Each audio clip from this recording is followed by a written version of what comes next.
Mes chers amis, je viens vous parler aujourd'hui d'un sujet qui me tient à cœur.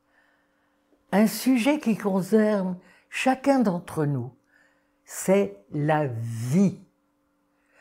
Le combat pour le droit de mourir dans la dignité. Ce combat que porte depuis tant d'années le président de l'ADM, mon cher ami Jean-Luc Romero.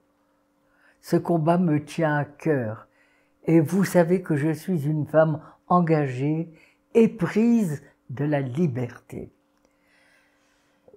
J'ai vu trop de personnes mourir autour de moi pour ne pas savoir exactement les souffrances de la fin de vie et les difficultés à se faire entendre lorsqu'on est à l'hôpital. Un autre de mes combats que je partage avec vous aussi et avec Jean-Luc, la lutte contre le sida. Cette lutte m'a trop souvent enlevé dans des conditions de souffrance insupportables, des êtres que j'aimais profondément. Hélas, aussi à mon âge, j'ai déjà vu mourir beaucoup de ceux qui étaient de ma famille.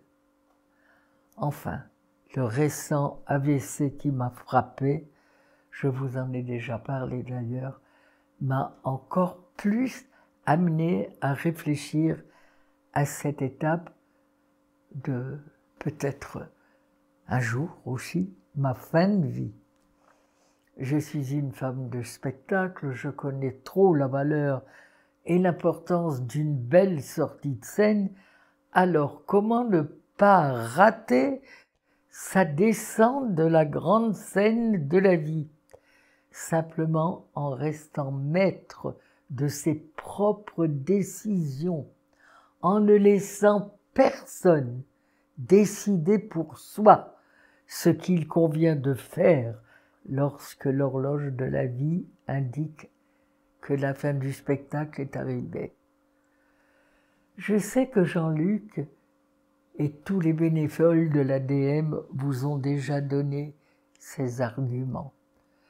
Je sais le travail qu'accomplit depuis 40 ans l'association pour le droit de mourir dans la dignité dont je suis membre du comité d'honneur pour convaincre les Français, les soignants et les politiques du bien fondé de notre revendication.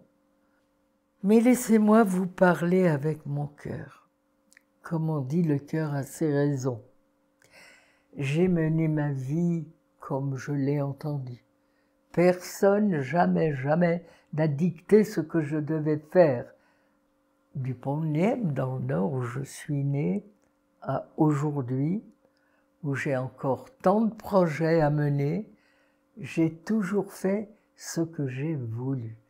J'ai connu des moments difficiles, des moments de grand bonheur, mais personne jamais n'a réussi à m'imposer des choix qui n'étaient pas les miens. Aujourd'hui, toujours, j'aime rire, j'aime chanter, j'aime la vie passionnément, et je n'ai pas l'intention de tirer ma révérence de sitôt. Alors, préparez-vous. Alors, au nom de quoi, le jour où je serai en bout de vie, vulnérable, et surtout en souffrance, quelqu'un devrait décider pour moi? Non. Le droit de mourir dans la dignité, c'est le droit de décider soi-même comment on veut mourir et quand. Il s'agit bien entendu de proposer le droit de mourir dans la dignité à des personnes qui sont arrivées au bout de leur vie. Ne pas s'acharner quand il n'y a plus d'espoir. De mon côté, je vais parler inlassablement de cette question importante pour soutenir mon ami Jean-Luc et tous les adhérents de l'ADMD, pour soutenir toutes celles et tous ceux qui, en fin de vie, ne se sentent plus respectés dans leur conscience, dans leur volonté. Comme je l'ai fait il y a bien longtemps pour lutter contre le sida, je me battrai sans relâche à vos côtés pour qu'ensemble nous obtenions, comme nos amis belges, néerlandais, les luxembourgeois, les Canadiens, et j'en passe, le droit de mourir dans la dignité. Ensemble, nous réussirons, j'en suis certaine, vous verrez. Je compte sur vous et je vous aime.